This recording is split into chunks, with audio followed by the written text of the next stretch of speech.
तो welcome back to your channel. आज हम ज्यूरिडिक्शन सीरीज़ के एपिसोड 3 में समझेंगे टेरिटोरियल ज्यूरिडिक्शन पार्ट 2। इसमें हम जानेंगे कि कंपनीज पर केस कहाँ करना है, सेक्शन 18 सीपीसी, प्रॉपर्टी के केस कहाँ दर्ज होंगे, सेक्शन 19 सीपीसी, और कॉज ऑफ एक्शन के आधार पर ज्यूरिडिक्शन कैसे तय होता है, सेक्शन 20 सीपीसी। तो चलिए शुरू करते हैं।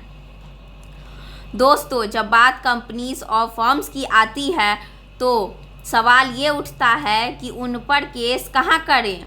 सेक्शन 18 सीपीसी इसको क्लियर करता है। कंपनी पर केस 3 जगह किया जा सकता है। रजिस्टर्ड ऑफिस, जहाँ कंपनी ऑफिशियली रजिस्टर्ड है। दूसरा है प्रिंसिपल प्लेस ऑफ बिजनेस, जहाँ से कंपनी का मुख्य बिजनेस चलता है।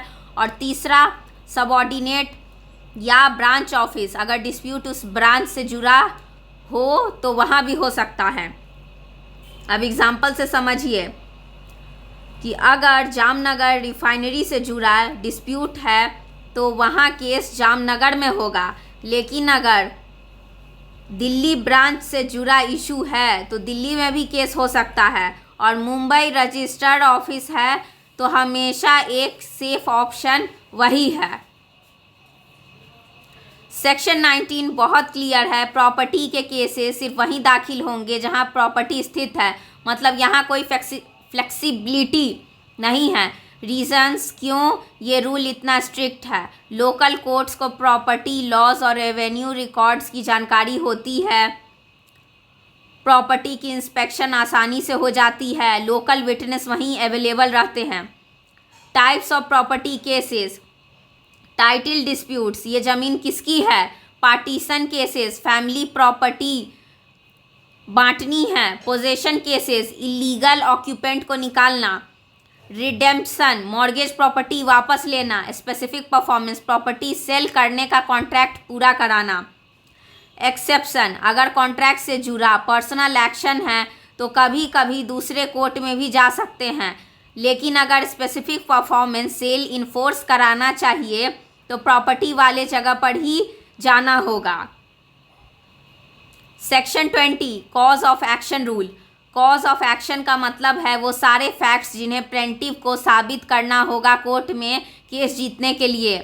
रूल, केस वहाँ दाखिल हो सकता है जहाँ कॉज ऑफ एक्शन अराइज हुआ है। कॉन्ट्रैक्ट केसेस, कॉन्ट्रैक्ट जहाँ साइन हुआ, कॉन्ट्रैक्ट जहाँ परफॉर्म होना था, ब्रीच जहाँ हुआ, पेमेंट जहाँ ड्यू था।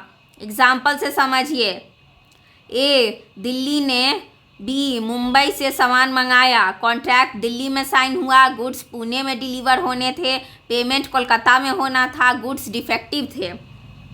यहाँ कॉज ऑफ एक्शन 4 जगह बनता है, दिल्ली, मुंबई, पुणे, कोलकाता। प्लेंटिफ इनमें से किसी भी जगह केस कर सकता है। Tort cases, wrongful acts, cause of action वहाँ बनता है जहाँ रॉन्गफुल एक्ट हुआ और जहाँ उसका असर पड़ा। एग्जाम्पल, दिल्ली में एक व्यक्ति ने मुंबई वाले के खिलाफ कोलकाता में न्यूज़पेपर में डिफेमेटरी आर्टिकल लिखा जो पूरे इंडिया में सर्कुलेट हुआ। केस दिल्ली, मुंबई, कोलकाता और उन सभी जगहों पर किया जा सकता है जहां रेपुटेशन को नुकसान हुआ। तो दोस्तों, आज हमने टेरिटोरियल ज्यूरिडिक्शन का दूसरा हिस्सा देखा। सेक्शन 18 कंपनीज पर केस कहाँ होगा। सेक्शन 19 प्रॉपर्टी के केस सिर्फ वहीं होंगे जहां प्रॉपर्टी है। सेक्शन 20 कॉज ऑफ एक्शन के हिसाब से केस कई जगह हो सकता है। अब आपको क्लियर हो गया होगा कि कंपनीज, प्रॉपर्टी और कॉज ऑफ एक्शन से जुड़े डिस्प्यूट्स किस कोर्ट में जाएंगे। तो फ्रेंड्स, ये था टेरिटोरियल ज्यूरिडिक्शन का दूसरा पार्ट। अगले एपिसोड 4 में हम पिक्यूनरी ज्यूरिडिक्शन यानी कितनी रकम तक कौन सा कोर्ट केस सुनेगा ये डिटेल में सीखेंगे। अगर आपको ये वीडियो यूज़फुल लगा तो लाइक कीजिए, शेयर कीजिए और चैनल को सब्सक्राइब करना मत भूलिए। कमेंट में लिखिए आज के एग्जाम्पल्स में आपको कौन सा सबसे इंटरेस्टिंग लगा। धन्यवाद, मिलते हैं अगले एपिसोड में।